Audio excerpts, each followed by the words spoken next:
Brent Faina is an adventurer who has been stuck at the bronze class level for 10 years, but manages to get by through hard work. One day, while exploring the moon's reflection labyrinth, he discovers a hidden tunnel that no one has found before. He decides to explore it alone, but unfortunately ends up in a dragon's lair and is eaten. Later, Rent mysteriously comes back to life as an undead skeleton. Since undead creatures are considered evil, Rent can't return home because a priest might destroy him. After defeating another skeleton, he absorbs its spirit energy and remembers that monsters can evolve by gathering enough spirit energy. He decides to evolve into a ghoul, since ghouls have flesh, allowing him to disguise himself and return home for help. After a day of fighting skeletons and slimes, Rent gets used to his new body, regains his old magic abilities, and realizes he's becoming stronger and better with his sword than he was as a human. He finally evolves into a ghoul, giving him hope of returning home, but first, he needs to relearn how to speak with his dried up, rotting ghoul voice. Regaining his flesh allows Rent to fight stronger monsters and use more powerful magic, proving he's much stronger than when he was human. While hiding, he sees a beginner adventurer named Rina Rupaj. When Rina unknowingly enters a dangerous area, Rent steps in to save her. Since he's regained some ability to speak, Rent explains what happened to him, and Rina agrees to buy him clothes to help him leave the labyrinth.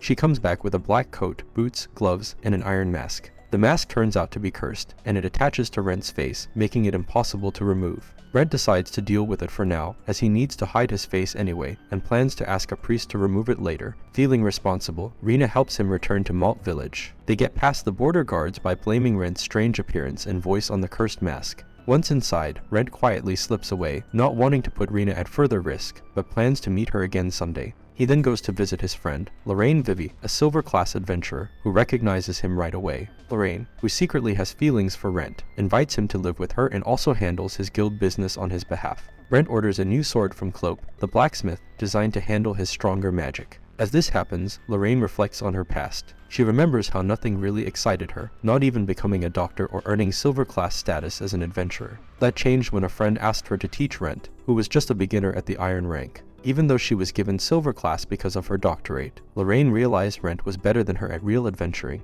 She decided to learn from him, which eventually led her to fall in love with him. Clope, who secretly knows Rent's identity, chooses to respect Rent's need for privacy until he is ready to ask for help. Rent heads back to the dungeon, hoping to evolve into something that looks more human. There, he meets a chef who had to start adventuring because of large debts. Wanting to help, Rent takes the chef to the empty dragon's lair to search for hidden treasure, but the chef accidentally steps into a teleportation circle. Rent follows him, and they both end up in a secret boss room facing the undead skeleton of a giant. Rent defeats the giant and gives its magic stone to the chef as a thank you gift. Grateful, the chef promises to run errands for Rent and offer him meals at his restaurant. Rent discovers another teleportation circle that leads to an unexplored part of the dungeon. The chef, Loris, and his wife Isabel are thankful, so Rent trusts them to keep his identity a secret. Soon after, Rent feels strange dark urges, and his mask's mouthpiece magically disappears, causing him to bite an unsuspecting Lorraine. Her blood helps him regain control, but she knocks him out in anger. When Rent wakes up, he heals her wound and admits to having cannibalistic urges. Though the mask is still stuck to his face, it now responds to his thoughts, allowing him to reveal his mouth or eyes when needed.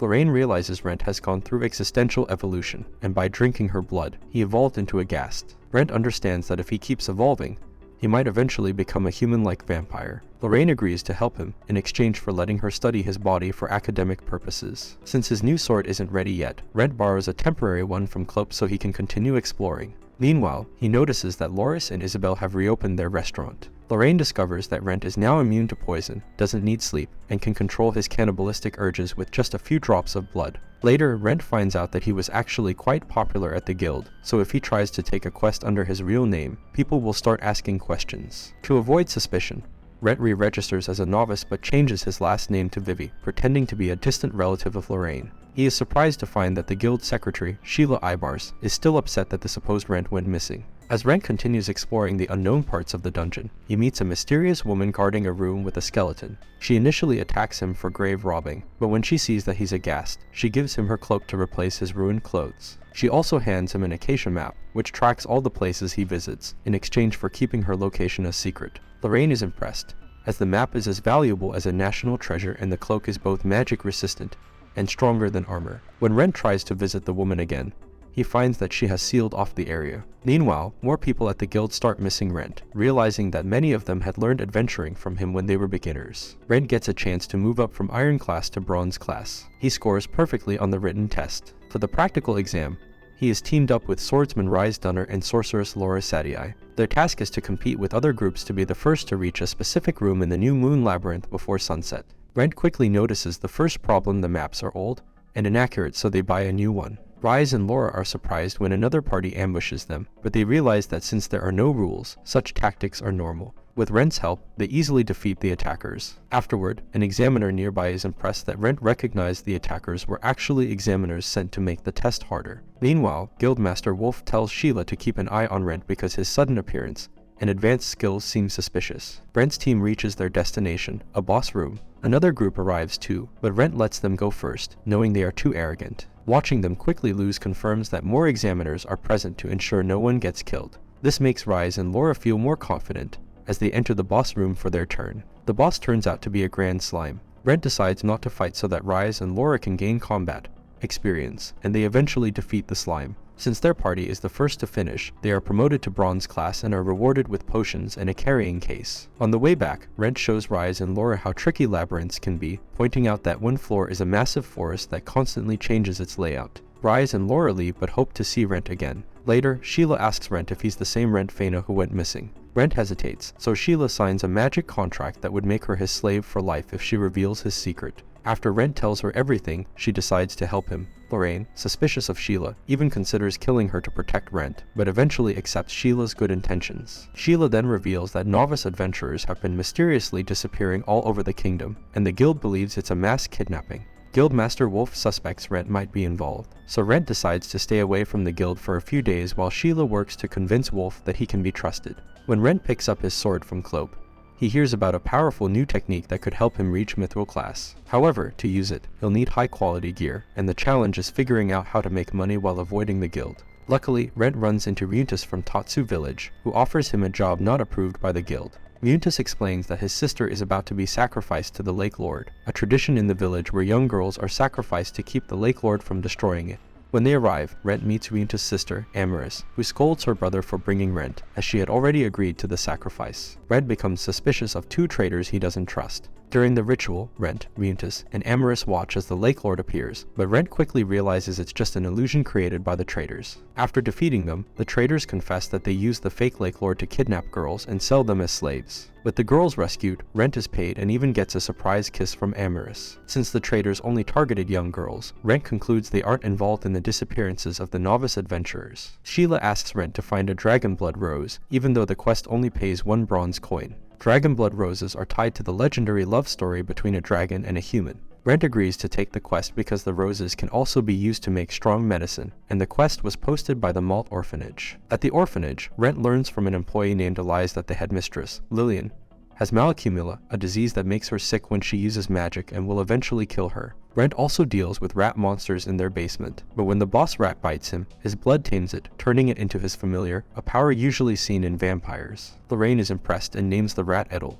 She also discovers that Rent can eat normal food as long as it contains her blood. Rent travels to the Terrace Swamp, where his undead nature protects him from the poisonous air. Meanwhile, Sheila and Lorraine discuss Rent's recent work in Tatsu, which he didn't take credit for, and realize they don't know why Rent is so determined to reach mithril class. While fighting a Terrace dragon, Rent finds out that Edel can use his magic. After defeating the dragon and harvesting its parts, Rent finds the dragon blood roses, and also discovers a male elf nearby. The elf, Isaac Hart, needs dragon blood medicine for his sick employer, and offers Rent a job to regularly supply him with more dragon bloods. Since Terras dragons are notoriously hard to defeat, Rent secretly takes the dragon to the guild's monster butcher, Dario. Later, Rent delivers a dragon blood to Elias and gives extra ones to healer Umberto and herbalist Norman. At Edel's urging, the remaining rat monsters agree to protect the orphanage. Elias decides she wants to become an adventurer like Rent, so he asks Lorraine to teach her magic. Lorraine gets angry when Rent accidentally implies she's not young anymore, but after he frantically showers her with compliments, she becomes embarrassed.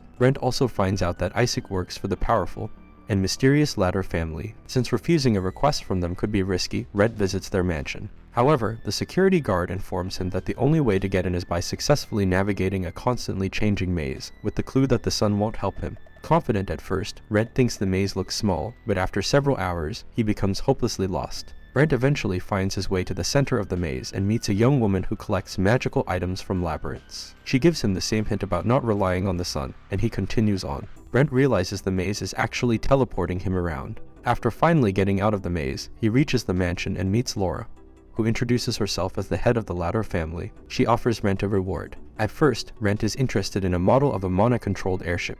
However, he finds it impractical for scouting because it uses too much mana, and feels more like a toy. After accidentally summoning and defeating a golem, Rent becomes interested in a vial of vampire blood. This blood could potentially turn him into a human-like vampire right away, though it's uncertain. In the end, Rent chooses the airship as his reward, and agrees to keep supplying Laura with dragon bloods. To his surprise, Laura also gives him the vampire blood for free. Lorraine wishes Rent would avoid the risk and stay as he is, but she understands his strong desire to evolve and become a Mithril class adventurer. Lorraine finally asks Rent why he is so determined to reach Mithril class. Rent explains that when he was a child, he was very shy while his friend Jinlin wanted to be an adventurer. One day, they were attacked by a wolf monster that killed his parents and Jinlin's grandmother. Jinlin died trying to protect Rent, but Rent was saved and trained by a Mithril class adventurer named Wilfried Ryaker. Since then, Rent has dreamed of reaching Mithril class to show Wilfried that he made it. Lorraine lets him drink the vampire blood, which starts a painful transformation. A few days later, Clope works on an even stronger sword for Rent. Elias is happy to see Lillian recovering, and Rizz and Laura form a party with Rena. Rent finally wakes up with a human appearance, and Lorraine confirms he has evolved into some kind of vampire. Unfortunately, the mask is still stuck on him, but Lorraine is glad to see his face again. Rent wants to find Wilfried but hears rumors that he has left the country, and Rent hasn't reached Mithril class yet. Lorraine decides that if Rent does leave, she will go with him. And this is all for this video. Make sure to subscribe if you enjoyed it, and I will see you in the next one.